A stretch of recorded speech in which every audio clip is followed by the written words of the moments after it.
Hello, my dear friends. How are you? I hope you are fine. Welcome to my channel, Law Scholars and Legal Issues. I am Advocate Vanita. I am presenting here again with another important concept that is related to Muslim law. In the last previous class of Muslim law, we have already discussed about the primary source of Muslim law. Primary source जो बहुत important है, इसलिए important है क्योंकि these are the main basis on which the secondary sources can work. ये वो basis है जिनके बेस पे सेकेंडरी सोर्स जो अपना वर्क कर सकते हैं. अगर प्राइमरी सोर्स की हम बात करें तो हमने डिस्कस किया था कुरान के बारे में, हमने डिस्कस किया था सुन्ना, हदीस के बारे में जिसको हदी भी बोला जाता है, हमने इज्मा के बारे में भी डिस्कस किया और कियास के बारे में डिस्कस किया. That are the sharia sources कह सकते हो आप उसे. और आप जो है उसे एक तरीके से आप अगर दूसरी सेंस में उसे समझें तो हम उसे कह सकते हैं प्राइमरी सोर्सेज. तो अब हम कंटिन्यू करते हैं सेकेंडरी सोर्सेज से. अगर आपने मेरा वो वीडियो नहीं देखा तो आप पहले जाकर मेरा वो वीडियो देख लीजिए, उसके बाद आज का लेक्चर आप कंटिन्यू कीजिए. अब अगर हम बात करें सेकेंडरी सोर्सेज के अंदर, सेकेंडरी सोर्सेज के सेंस में अगर समझे तो सेकेंडरी सोर्सेज में फर्स्ट सोर्सेज उर्फ, कस्टम जो है हमने हिंदू लॉ में जो डिस्कस किया था वही कस्टम यहाँ पर है. इसमें ज्यादा कोई डिफरेंस नहीं है कस्टम के बारे में. कस्टम को अगर हम बात करें मुस्लिम लॉ में उसे उर्फ बोला जाता है. तो कस्टम जो है बहुत इंपॉर्टेंट सोर्स है. कस्टम के बेस पर ही कई बार क्या होता है कि कुछ ऐसे इंटरप्रिटेशन करना होता है किसी लॉ का, प्राइमरी सोर्सेज जहां फेल हो जाते हैं उस टाइम कस्टम को ही फॉलो किया जाता है. अगर हम कस्टम की जो है कंडीशंस के बारे में समझें कि कौन सा कस्टम एक वैलिड कस्टम होगा, तो उसके रिगार्डिंग अगर हम बात करें वैलिड कस्टम के रिगार्डिंग, तो यहाँ पर बताना आपके लिए इंपॉर्टेंट है क्योंकि मैं कुछ पॉइंट्स लिख देती हूँ, हिंट वाइज आपको पता लग जाए कि कस्टम जो है किस प्रकार का हो सकता है, कौन से कस्टम को हम वैलिड सोर्स की गिनती में लेकर आएंगे. अगर हम कस्टम की बात करें तो सबसे पहला जो कस्टम होना चाहिए दैट शुड बी एंशिएंट, प्राचीन कस्टम होना चाहिए. ऐसा नहीं कि आजकल आपने उसको लेके आए और इस वजह से वो कस्टम आपके लिए वैलिड होगा. एंशिएंट होना चाहिए, काफी लंबे टाइम से वो कस्टम की कैटेगरी में आना चाहिए, यानी कि वो कस्टम काफी लंबे टाइम से फॉलो होता रहा हो. सेकंड है कंटिन्यूटी, कंटिन्यूटी भी होनी चाहिए उसमें. कंटिन्यूटी मतलब लगातार, ऐसा नहीं कि 10 साल उसने उस कस्टम को फॉलो किया गया फिर उसको छोड़ दिया, फिर फॉलो किया फिर छोड़ दिया. इस तरीके से कस्टम को आप वैलिड कस्टम नहीं कह सकते.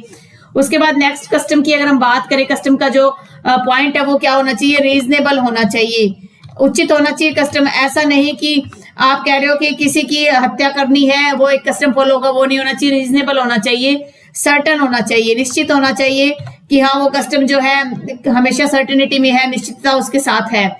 उसके बाद अगर हम बात करें तो custom must be uniform. Uniform का मतलब है कि वो यूनिफॉर्मली होना चाहिए. यूनिफॉर्म का मतलब किसी मुस्लिम समुदाय में मान लीजिए कोई पर्टिकुलर मुस्लिम समुदाय है, उसके अंदर उसको फॉलो किया जा रहा है तो उस कस्टम को भी हम इस कैटेगरी में लेके आ सकते हैं. तो कस्टम जो है यूनिफॉर्म होना चाहिए. यूनिफॉर्म का मतलब ये है कि कोई एक पर्टिकुलर कम्युनिटी से खोजाज है, बोरा है, मुस्लिम्स में कुछ जाति होती है उनके ऊपर वो अप्लीकेबल हो रहा है, यूनिफॉर्म लेवल पर हो रहा है. और वो जो है not against public policy, not against public policy भी होना चाहिए.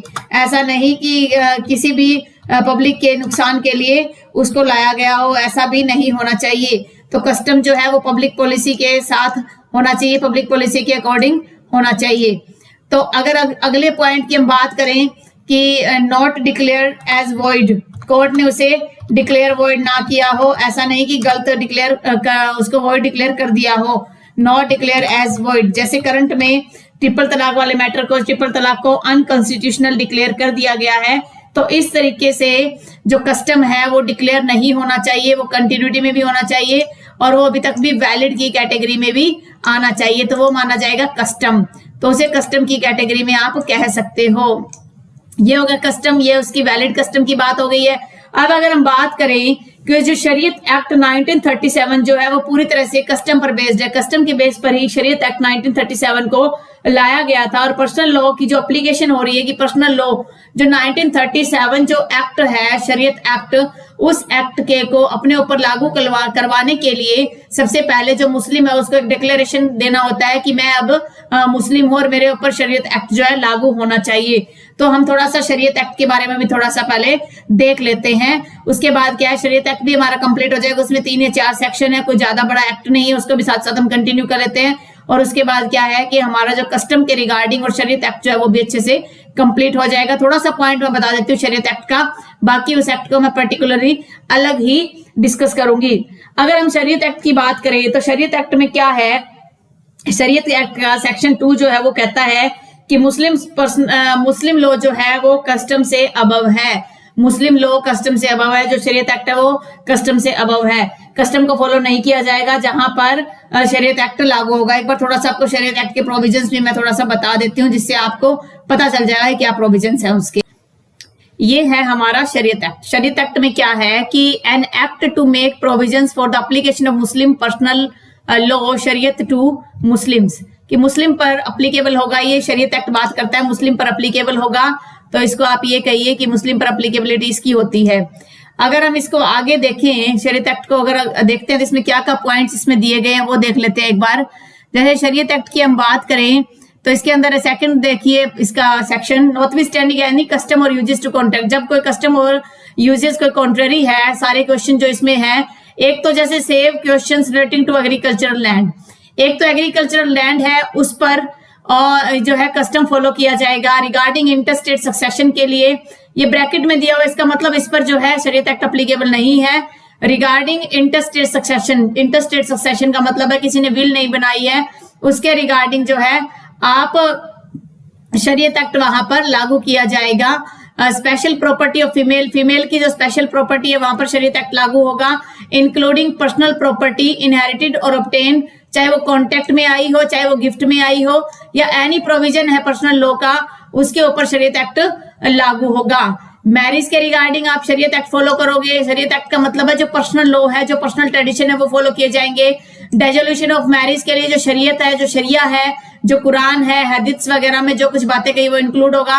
मैं तलाक वर्ड यूज किया है, इला, जिहर, लियोन, खुला, मुबारत, मेंटेनेंस, ये सारे चीजें जो है इन पर शरीयत एक्ट लागू होगा। Guardianship, gift, trust properties and वक्फ, इन पर जो है शरीयत एक्ट लागू होगा। फिर कह रहा है other than charities and charitable institution, जो चैरिटीज और चैरिटेबल इंस्टीट्यूशंस है जहां पर दान किया जाता है, रिलीजियस एंडाउमेंट है, वहां पर कस्टम फॉलो किया जाएगा। तो इस प्रकार से शरीयत एक्ट अप्लीकेबल है। बट एक तो ये पॉइंट दिया हुआ है यहाँ पर, एक ये पॉइंट आपका दिया हुआ है ना, save relating to agricultural land वाला, और चैरिटेबल ट्रस्ट और चैरिटीज के लिए जो अभी भी कस्टम फॉलो किया जाता है। तो ये होता है कस्टम। कस्टम इन जगह पर फॉलो किया जाएगा। 3 ऐसे हिस्से हैं जहां पर अभी तक कस्टम फॉलो हो रहा है, हालांकि मुस्लिम लॉ हो गया लेकिन कस्टम फॉलो हो रहा है। जैसे एग्रीकल्चरल लैंड पर अभी कस्टम फॉलो होगा, चैरिटीज पर, अदर देन वक्फ की बात हो रही है, ये वक्फ नहीं है, ये अदर देन वक्फ की बात है, वहां पर अभी कस्टम फॉलो किया जाता है। तो अगर हम कस्टम की बात करें तो इन जगह पर कस्टम फॉलो किया जाता है। कहां पर कस्टम अभी तक फॉलो किया जा रहा है वो हम आपको यहाँ पर लिखवा देती हूँ, कौन कौन सी जगह पर कस्टम फॉलो किया जाता है। क्योंकि देखिए कस्टम एक इम्पोर्टेंट फैक्ट है और उसके बेस पर ही डिसीजंस लिए जा सकते हैं काफी हद तक। तो कस्टम जो है कहाँ कस्टम फॉलो किया जाता है, सबसे पहले कस्टम फॉलोज कहां पर, फर्स्ट पॉइंट है आपका कस्टम फॉलो किया जा रहा है। सबसे पहली चीज है एग्रीकल्चरल लैंड्स, एग्रीकल्चरल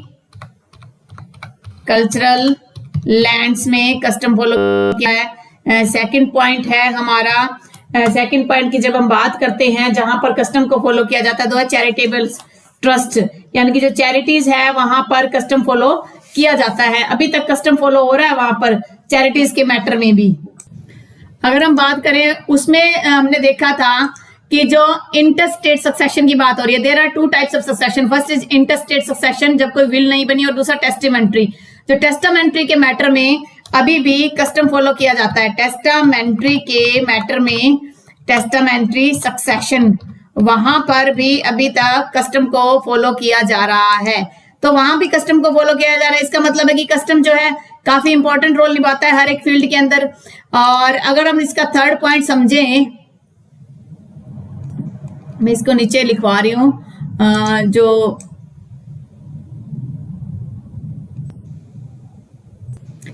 अब अगर हम थर्ड पॉइंट की बात करें तो थर्ड ऐसा कौन सा पॉइंट है जो कस्टम फॉलो किया जाता है, that third point is charities. हालांकि वक्फ भी जो होता है वो क्या होता है, एक तरीके से ट्रस्ट होता है।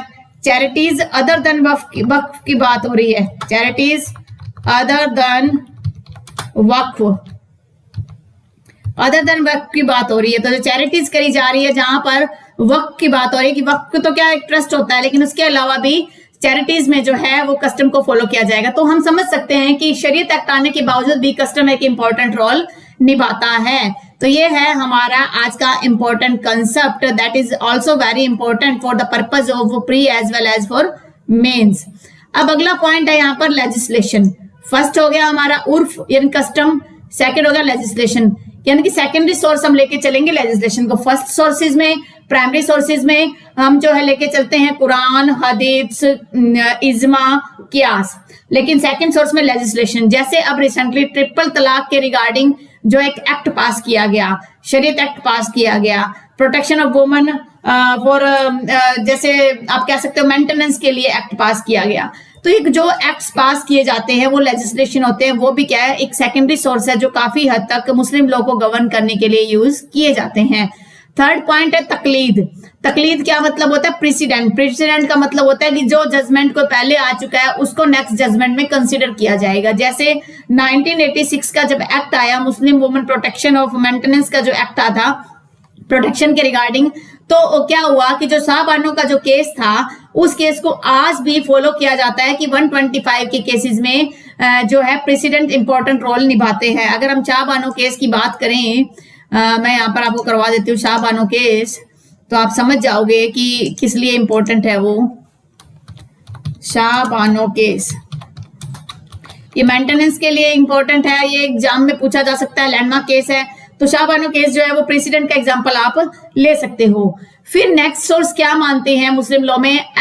मस्कली अल मुसल्ला। अल मस्कली अल मुसल्ला, इसका मतलब होता है पब्लिक इंटरेस्ट। पब्लिक इंटरेस्ट के लिए कोई ऐसा जजमेंट पाया गया है कोर्ट के द्वारा, या मान लो कोई ऐसा इंटरप्रिटेशन दिया गया जिसमें पब्लिक के इंटरेस्ट को देखा जाता है कि हाँ अब ये बहुत बड़े लेवल पर, मान लो वक्फ की प्रॉपर्टी है, उसके अंदर काफी ज्यादा लेवल पर मुस्लिम्स रह रहे हैं और उनको वहां से अगर निकाला जा रहा है तो वहां पब्लिक इंटरेस्ट की बात आ रही है, तो उसको भी जो है सेकेंडरी सोर्स के तौर पर फॉलो किया जाता है। नेक्स्ट है इस्तिहसन। इस्तिहसन का मतलब होता है जुडिशियल इक्विटी, जुरिस्टिक प्रेफरेंस।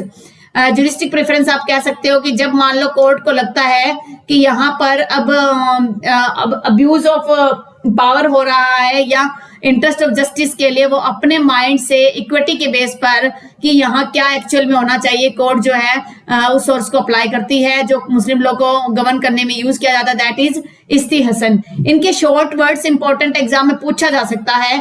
इस्तिदलाल क्या होता है? डेरिवेटिव इंटरप्रिटेशन होता है, किसी भी एक्ट की इंटरप्रिटेशन करना किसी रूल को लेकर। मान लीजिए कुरान में कोई एक रूल दिया गया है, उस रूल के बेस पर मान लो कुरान में कोई डाइवोर्स के रिगार्डिंग दिया गया है, तलाक के रिगार्डिंग दिया गया, जैसे तलाक और बिद्दत को ट्रिपल तलाक भी कहते हैं, उसको क्या अनकॉन्स्टिट्यूशनल डिक्लेयर किया गया। कहीं ना कहीं वो रूल कहीं दिया गया था, उस रूल के बेस पर उसको जो है अनकॉन्स्टिट्यूशनल डिक्लेयर किया गया, तो उसे कहेंगे इस्तिदलाल। फिर है इस्तिहस्ब, परमानेंस। परमानेंस का मतलब है काफी लंबे टाइम से कोई एक प्रिवेल किया जा रहा है सिस्टम। जैसे मान लीजिए सुन्नी लोग में, सुन्नी में क्या होता है कि जब मैरिज होती है किसी की तो 2 विटनेस रिक्वायर्ड होते हैं, वो काफी लंबे समय से फॉलो किया जा रहा है, परमानेंस है उस चीज की। और शिया में क्या है कि डाइवोर्स के टाइम जो है वो विटनेस रिक्वायर्ड होता है। तो उस सेंस में जब परमानेंस होता है कोई चीज, वो भी सोर्स के तौर पर मुस्लिम लोगों को गवर्न करने के लिए किया जाता है। इस्तिहाद का मतलब होता है अनुमान लगाना। कई ऐसी घटनाएं हुई, मान लीजिए ट्रिपल तलाक का मैटर लीजिए, अनकॉन्स्टिट्यूशनल डिक्लेयर कर दिया गया है। अब मान लो कोई व्यक्ति ट्रिपल तलाक देता है तो उसके आसपास क्या प्रजम्पशन थी, क्या सर्कमस्टेंसेस थी, कोर्ट उसको प्रेज्यूम करेगी, उन सोर्स को भी गवर्न करेगा मुस्लिम लॉ को चलाने के लिए। तो ये कुछ एक पॉइंट्स इंपॉर्टेंट है। उर्फ कस्टम को बोलते हैं, लेजिस्लेशन जो लॉ पास करती है कोर्ट लेजिस्लेशन जो है। फिर तकलीद है जो प्रेसिडेंट है, पुराने जजमेंट्स को फॉलो किया जाता है। अल मस्कली अल मुसल्ला पब्लिक इंटरेस्ट की बात करता है। इस्तिहसन जो है जुरिस्टिक प्रेफरेंस की बात करता है, जुडिशियल इक्विटी की बात करता है। इस्तिदलाल जो है वो किसी भी रूल के बेस पर कोई इंटरप्रिटेशन होती है। इस्तिशाब जो है वो परमानेंस की बात करता है, जो काफी लंबे समय से परमानेंट था। इस्तिहाद जो है वो सर्कमस्टेंसेस, हालातों के बेस पर कोई फैसला लिया जाता है। अब एक लास्ट टर्म है, ये पहले कोर्ट्स होती थी, शरिया कोर्ट्स बोलते थे इन्हें, दर उल कजा। ये जो है अब लीगल नहीं है, इनको वर्ड डिक्लेयर कर दिया गया है। तो ये तो था आज का हमारा main concept that is related to secondary sources. I hope आपको आज का ये लेक्चर अच्छा लगा होगा। अगर आपको आज का ये लेक्चर अच्छा लगा है तो आप मेरी वीडियो को लाइक कीजिए। अगर आप मेरे चैनल पे न्यू हो और फर्स्ट टाइम इस वीडियो को देख रहे हो तो मैं आपसे रिक्वेस्ट करती हूँ कि आप मेरे चैनल को सब्सक्राइब कर लीजिए और बेल आइकन पर भी क्लिक कर दीजिए, जिससे फर्दर जैसे ही कोई नोटिफिकेशन आए सबसे पहले आपको उसकी सूचना मिल जाए। कोरोना के इस पीरियड में आप अपने फैमिली मेंबर्स का ध्यान रखिए। Stay home, stay safe, stay healthy. Thank you for watching. Have a nice day.